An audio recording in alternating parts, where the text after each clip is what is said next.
नमस्कार। आज हम एक बहुत ही चर्चित किताब पर बात करने वाले हैं, रॉबर्ट कियोसाकी की रिच डैड पुअर डैड। दुनिया भर में मशहूर है ये। हमारे पास एक समीक्षा है, तो हम देखेंगे कि इसके मुख्य विचार क्या हैं, क्यों इतनी चली ये किताब, और हाँ, कुछ विवाद भी हैं इससे जुड़े, उन पे भी नज़र डालेंगे। मतलब कोशिश ये समझने की है कि किताब आखिर कहती क्या है, क्यों इतनी हिट हुई और कहाँ पर लोग सवाल उठाते हैं। तो चलिए शुरू करते हैं। किताब का जो सेंट्रल आइडिया है वो कियोसाकी के दो पिताओं का है ना। एक उनके पुअर डैड, पढ़े लिखे पर पैसों की तंगी झेलते रहे, और दूसरे रिच डैड, जो कम पढ़े लिखे थे पर बिजनेस में काफी सफल हुए। उनकी सोच का जो फर्क था वही पूरी किताब का बेस है। बिल्कुल। और यहीं से वो सबसे शायद मशहूर सबक निकलता है कि अमीर पैसे के लिए काम नहीं करते। हाँ, ये लाइन तो बहुत फेमस है। जी। गरीब और मिडिल क्लास पैसे कमाने के लिए मतलब सैलरी के लिए काम करते हैं, जबकि अमीर का पैसा, उनकी संपत्ति उनके लिए काम करती है। सही। तो यहाँ पर वो फाइनेंशियल एजुकेशन की ज़रूरत पर जोर देते हैं। ये समझना कि सिर्फ सैलरी पर निर्भर रहने के बजाय ऐसी संपत्ति कैसे बनाएं जो इनकम दे। फाइनेंशियल लिटरेसी, ये तो वाकई बहुत जरूरी बात है।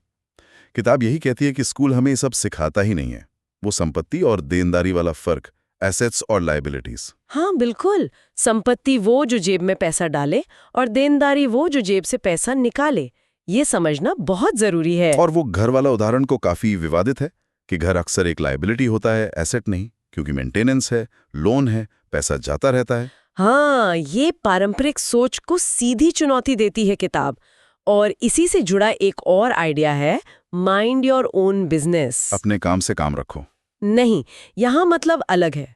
मतलब है कि अपनी रेगुलर नौकरी करते हुए भी अपना खुद का बिजनेस, अपनी संपत्ति बनाने पर ध्यान दो। अच्छा, साइड में कुछ? हाँ, जैसे रियल एस्टेट में निवेश या स्टॉक मार्केट, या कोई और तरीका जिससे पैसिव इनकम आए। ऐसी कमाई जिसके लिए आपको हर वक्त काम न करना पड़े। सोचिए, कोई नौजवान है, पहली नौकरी लगी है, वो थोड़ा थोड़ा बचाकर शुरू कर सकता है। या कोई हाउसवाइफ है, वो घर से ही आय का कोई जरिया बना सकती हैं। ये सबके लिए रेलेवेंट है। और किताब में टैक्स बचाने के तरीकों का भी जिक्र है, कॉर्पोरेशंस वगैरह का इस्तेमाल करके। जी, कि कैसे अमीर लोग कानूनी तरीकों से टैक्स बचाते हैं जो आम सैलरी वाले शायद नहीं कर पाते। और वो मानसिक बाधाएं भी गिनवाई हैं, डर, शक, आलस, इनसे पार पाना भी जरूरी है अमीर बनने के लिए। इसमें तो कोई शक नहीं कि किताब ने मोटिवेट बहुत किया लोगों को, पैसे और काम को देखने का नजरिया बदला है। यहाँ चीजें थोड़ी इंटरेस्टिंग हो जाती हैं। सही कहा आपने। इसकी अपील का एक बड़ा कारण इसकी भाषा है। बहुत सीधी, सरल, मुश्किल फाइनेंशियल बातें भी आम आदमी को समझ आ जाती हैं। और ये मानसिकता पर बहुत जोर देती है कि आपका एटीट्यूड पैसे को लेकर, रिस्क को लेकर, सीखने को लेकर, वो आपकी इनकम से ज्यादा जरूरी हो सकता है। ये बात तो हर उम्र के इंसान पर लागू होती है। और ये लोगों को मतलब सिर्फ नौकरी की सुरक्षा से आगे सोचने पर मजबूर करती है कि अपना कुछ करो, निवेश करो, एक अलग राह दिखाती है। लेकिन अब आते हैं आलोचनाओं पर। जितनी पॉपुलर है उतनी इसकी आलोचना भी हुई है। आलोचक कहते हैं कि भाई जोश तो भर देती है पर रास्ता नहीं दिखाती, प्रैक्टिकल सलाह बहुत कम है। हाँ, ये एक बड़ा पॉइंट है। ये क्या और क्यों बताती है, पर कैसे करें इस पर ज्यादा डिटेल नहीं है। और एक और बात, किताब काफी हद तक कियोसाकी के अपने किस्सों पर आधारित है, रिच डैड की कहानियों पर। हाँ, तो कुछ लोग सवाल उठाते हैं कि ये किस्से कितने सच हैं। क्या रिच डैड वाकई थे या ये सिर्फ समझाने के लिए बनाए गए किरदार हैं? अच्छा, ये भी एक एंगल है। बिल्कुल। और जो फाइनेंशियल बातें हैं जैसे टैक्स या निवेश, उनको कई बार जरूरत से ज्यादा सरल बना दिया गया है, जो शायद भ्रामक हो सकता है, पूरी तस्वीर नहीं मिलती। और कुछ सलाहें तो काफी रिस्की लगती हैं, जैसे वो घर वाली बात या कर्ज लेकर निवेश करने का आइडिया। कई फाइनेंशियल एक्सपर्ट्स इन बातों से सहमत नहीं हैं।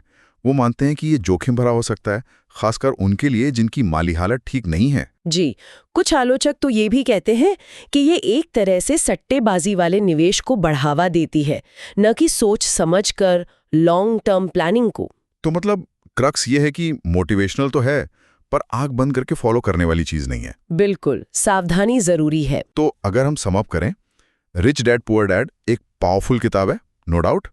पैसे और वेल्थ को लेकर आपकी सोच बदल सकती है। फाइनेंशियल लिटरेसी में इंटरेस्ट जगाने के लिए बढ़िया है, पारंपरिक सोच को चैलेंज करती है। हाँ, लेकिन इसे पढ़ते वक्त क्रिटिकल नजरिया रखना जरूरी है। इसे आप अपनी फाइनेंशियल जर्नी का स्टार्ट पॉइंट मान सकती हैं, पर यह पूरा रोड मैप नहीं है।